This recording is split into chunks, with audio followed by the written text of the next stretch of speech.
Hi very welcome to English for better communication. और आज हम देखने वाले हैं कुछ ओवररेटेड और ओवर यूज्ड वर्ड्स।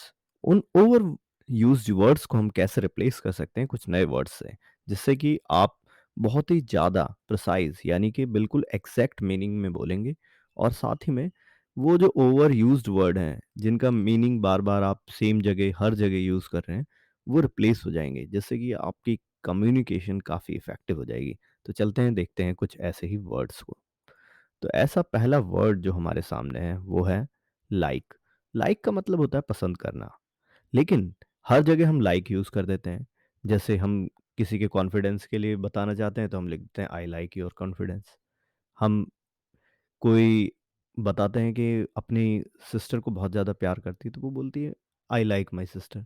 तो ऐसा हर जगह लाइक का ही यूज़ नहीं करते, बल्कि हर सिचुएशन के लिए एक पर्टिकुलर वर्ड बनाया गया है। तो उस वर्ड को आप यूज़ करेंगे तो आपकी कम्युनिकेशन काफ़ी इफ़ेक्टिव लगेगी और आपको मज़ा आएगा। और कहीं आप बोलेंगे तो आपको बहुत ही अच्छा लगेगा। तो चलते हैं देखते हैं ऐसे कुछ वर्ड्स आपके सामने। यहाँ वर्ड्स दिए गए। अगर लाइक होता है तो लाइक का मतलब होता है पसंद करना। लेकिन अगर हम बोलते हैं हम किसी की प्रशंसा करना चाहते हैं तो हम एडमायर का यूज़ कर सकते हैं। जैसे आई लाइक योर कॉन्फिडेंस की जगह हम रिप्लाइस रिप्लेस कर सकते हैं आई एडमायर योर कॉन्फिडेंस। इससे क्या होगा कि उस पर्सन को काफ़ी अच्छा लगेगा और हमारे वर्ड्स अच्छे तरीके से यूज़ हो पाएँगे। ऐसे ही प्यार करने को हम लाइक में यूज़ कर देते हैं। जैसे मुझे अपने डॉगी से प्यार है, मुझे अच्छा लगता है। अच्छा लगना नहीं है, मैं पसंद तो करता ही हूँ अपने डॉगी को, लेकिन मैं उसे प्यार करता हूँ, दैट इज़ एडोर। तो मैं लिखूँगा आई एडोर माय माय डॉगी। ठीक है? लेकिन एडोर का जो एक और मीनिंग है वो है जब हम किसी को बहुत ही ज़्यादा उसे पूजने जैसा करते हैं, तो एडोर वाला उस केसेस में आएगा।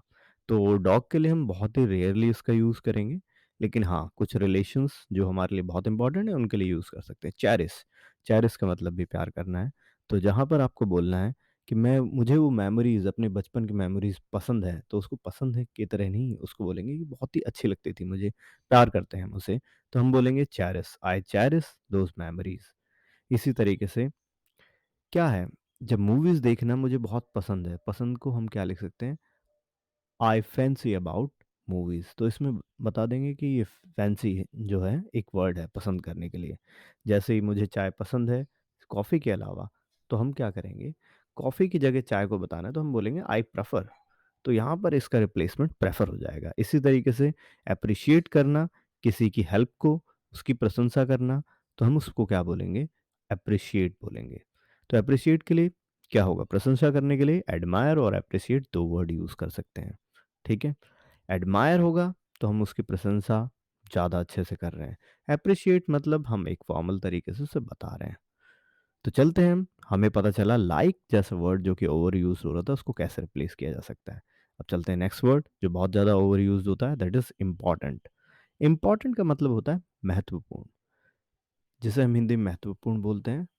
तो इम्पॉर्टेंट की जगह हम कहाँ पर यूज़ कर सकते हैं? जैसे कि कुछ एग्ज़ाम्पल्स मेरे पास हैं। This is a significant issue that need to be addressed. अगर किसी ने बोला कि ये एक महत्वपूर्ण मुद्दा है, तो जब हम किसी ऐसी चीज़ को बो बात कर रहे हैं जो कि बहुत ज़्यादा बड़ा नहीं है, लेकिन वो एक एक थोड़ा बहुत इम्पोर्टेंस रखता है, तो वहाँ पर हम सिग्निफिकेंट बोलेंगे। यानी कि वो ना के बराबर नहीं है, उसको हम बोलेंगे सिग्निफिकेंट। लेकिन कुछ और वर्ड्स हैं जहाँ पर हम बहुत ज़्यादा इसको यूज़ करते हैं। हम बोलते हैं मेरे पास ये इन्फॉर्मेशन बहुत ही इंपॉर्टेंट है सक्सेस के लिए, लेकिन इंपॉर्टेंट की जगह हम यूज़ कर सकते हैं वाइटल। वाइटल का भी एक यूज़ किया जा सकता है, वाइटल इन्फॉर्मेशन। तो वाइटल का यूज़ करेंगे तो वो बहुत ही ज़्यादा अच्छा लगेगा। ऐसे ही चलेंगे क्रिटिकल। क्रिटिकल क्या है? जब कोई चीज़ बहुत ही ज़्यादा निर्णायक मोड में होती है, तो वहाँ क्या होती है, क्रिटिकल। तो जब आवश्यक के लिए यूज़ करेंगे, जहाँ पर बहुत आवश्यक की बात आएगी, तो वाइटल यूज़ करेंगे, लेकिन कोई निर्णायक चीज़ होगी, तो उसको बोलेंगे क्रिटिकल। एग्ज़ाम्पल क्या है, जैसे डेडलाइन्स जो होती हैं किसी भी चीज़ की, वो क्या होती हैं, निर्णय उसी पे आता है, तो ये निर्णायक हो गई। तो इसलिए वहाँ पर यूज़ कर सकते हैं हम क्रिटिकल। तो आगे चलते हैं। आवश्यकतापूर्ण एक ऐसा वर्ड है जिसको हम हिंदी में यूज करते हैं। जैसे कि क्या है, it imperative that we find a solution to this problem. इस समस्या का समाधान निकालना हमारी आवश्यकतापूर्ण है, मतलब अब हमारे लिए आवश्यकता पड़ चुकी है किसी चीज़ की, तो उसके लिए फिर हम इम्पोर्टेंट नहीं करेंगे, बोलेंगे इम्पेरेटिव, ठीक है? तो इस तरीके से आप उसको रिप्लेस कर सकते हैं। उसी तरीके से कुछ आवश्यक चीज़ें हैं, जैसे न्यूट्रिशन के बारे में आएगा, हेल्थ के बारे में आएगा, तो हम बोलेंगे एसेंशियल, उसमें इम्पोर्टेंट नहीं बोलेंगे।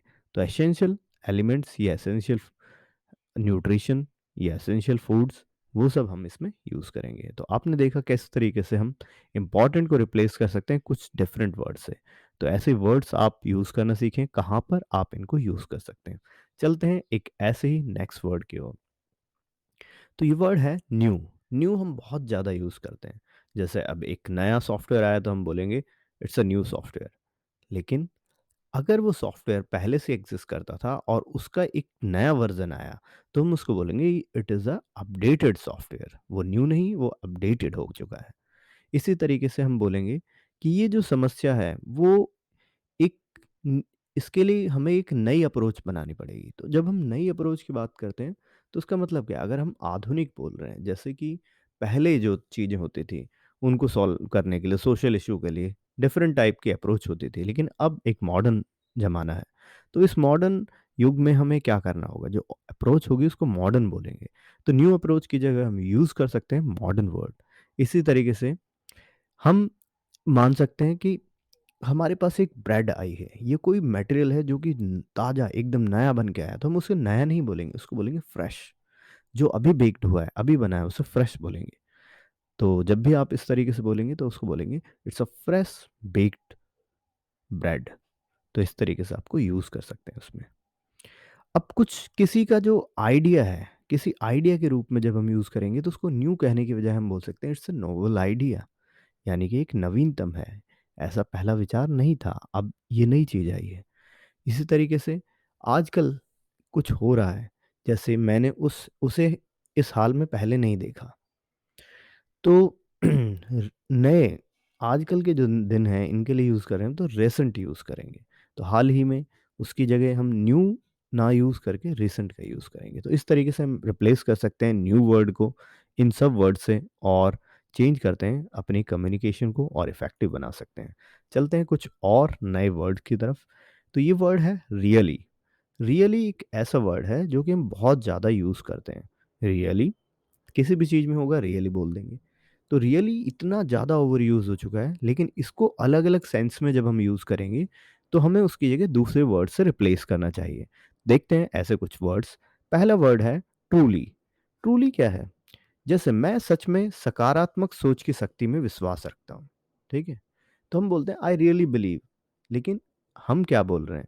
सच्चाई से जब हम बात कर रहे हैं, तो सच्चाई के लिए हम क्या करेंगे? रियली ना यूज़ करके ट्रूली यूज़ करेंगे। जब हम किसी चीज़ को बिलीव कर रहे हैं और उसे सच्चाई से पूरे स सच ढंग से यूज़ कर रहे हैं, तो उसमें हम ट्रूली बोलेंगे कि I truly believe, I truly do this. तो इस तरीके से। साथ में अब क्या है, जब हम कभी वास्तव की बात करेंगे, जैसे कि she genuinely care about the her students wellbeing.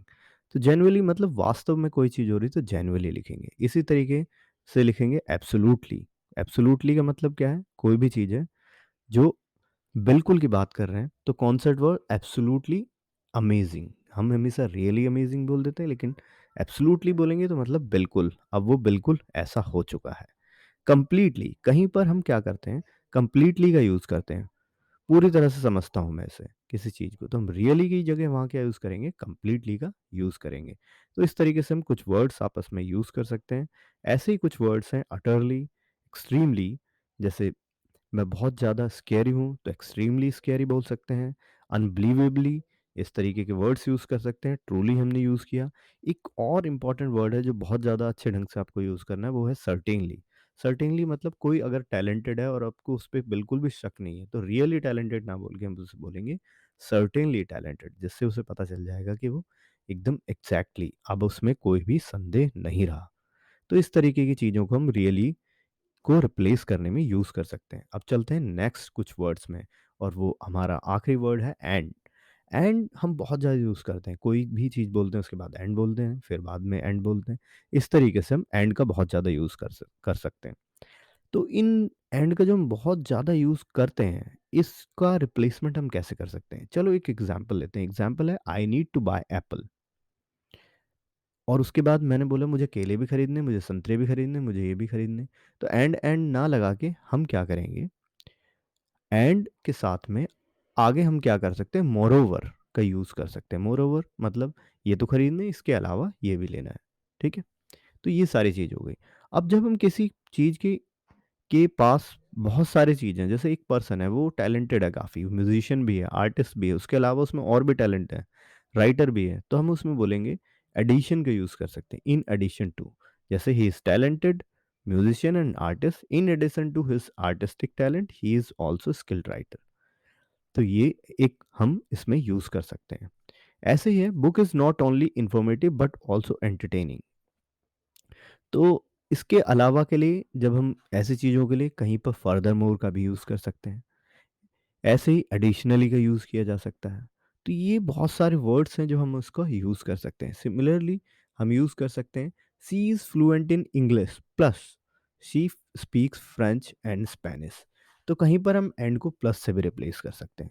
तो इस तरीके से आपने देखा एंड को moreover, in addition to, furthermore, additionally या प्लस ऐसे वर्ड से भी रिप्लेस किया जा सकता है। अब आपका काम है इन सब वर्ड्स पर वर्क करना, इनसे सेंटेंसेस को बना के रखना, सेंटेंसेस ढूँढिए, बनाइए और जब ज़रूरत पड़े इनका यूज़ कीजिए ताकि आप इस एंड को और ऐसे वर्ड्स को रिप्लेस कर सकें। Till then bye bye, see you in the next video, और उसमें भी करेंगे कुछ आगे ऐसे ही वर्ड्स को।